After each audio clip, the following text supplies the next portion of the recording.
மின்னணு கூறுகள் உற்பத்தியை மேம்படுத்தும் நோக்கில் மத்திய அரசு செயல்படுத்தி வரும் மின்னணு கூறுகள் உற்பத்தி திட்டத்தின் 3வது கட்டத்தில் மேலும் 22 திட்டங்களுக்கு அனுமதி வழங்கப்பட்டுள்ளது. இதன் மூலம் சுமார் ரூபாய் 41,863 கோடி முதலீடு நாட்டில் வரவிருக்கிறது. இந்த திட்டங்களின் மூலம் எதிர்காலத்தில் ரூபாய் 2,58,152 கோடி மதிப்பிலான உற்பத்தி நடைபெறும் என எதிர்பார்க்கப்படுகிறது. மேலும் இதனால் 33,791 பேருக்கு நேரடி வேலைவாய்ப்பு உருவாகும் என்றும் அரசு தெரிவித்துள்ளது. இந்த திட்டத்தின் கீழ் அனுமதி பெற்றுள்ள உற்பத்திகள் மொபைல் போன்கள், தொலைத்தொடர்பு சாதனங்கள், நுகர்வோர் மின்னணு பொருட்கள், வாகனத்துறை பாதுகாப்பு சாதனங்கள் மற்றும் கணினி உபகரணங்கள் போன்ற பல துறைகளில் பயன்படுத்தப்படுகின்றன.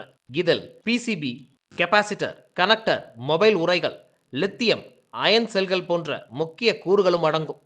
அதேபோல் camera module, display module, optical transceiver போன்ற துணை உற்பத்திகளுக்கும் அனுமதி வழங்கப்பட்டுள்ளது. மின்னணு உற்பத்திக்கு தேவையான aluminium extrusion, anode material, copper clad laminate போன்ற மூலப்பொருட்களும் இந்த திட்டத்தில் சேர்க்கப்பட்டுள்ளன. இந்த உற்பத்தி திட்டங்களுக்கு இந்தியாவின் பல முக்கிய நிறுவனங்களுடன் உலகளவில் புகழ்பெற்ற நிறுவனங்களும் தேர்வு செய்யப்பட்டுள்ளன.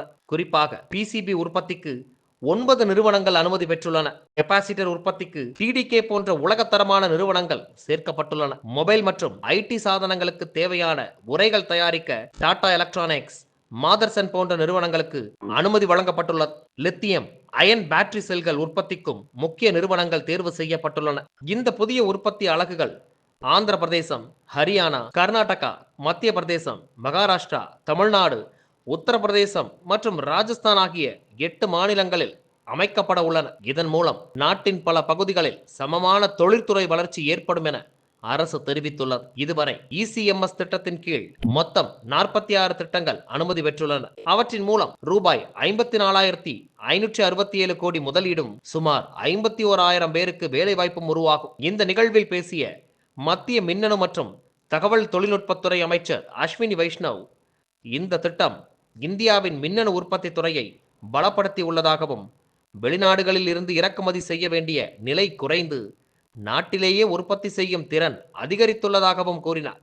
இந்தியா 2047ஆம் ஆண்டிலும் இளம் மக்கள் தொகையுடன் இருக்கும் என்றும் 2100 வரை தொடர்ந்து வளரக்கூடிய ஒரே பொருளாதாரமாக இந்தியா இருக்கும் என்றும் அவர் தெரிவித்துள்ளார். மொத்தத்தில் இந்த இசிஎம்எஸ் திட்டத்தின் கீழ் வழங்கப்பட்டுள்ள புதிய அனுமதிகள் இந்தியாவை உலகளாவிய மின்னணு உற்பத்தி மையமாக மாற்றும் பிரதமர் நரேந்திர மோடியின் கனவுக்கு வலுவான ஆதாரமாக அமைந்துள்ளது. இது நாட்டின் தொழில்துறை வளர்ச்சிக்கும் வேலைவாய்ப்புக்கும் பொருளாதார முன்னேற்றத்திற்கும் முக்கிய பங்காற்றும் எனவும் அரசு தெரிவித்துள்ளது.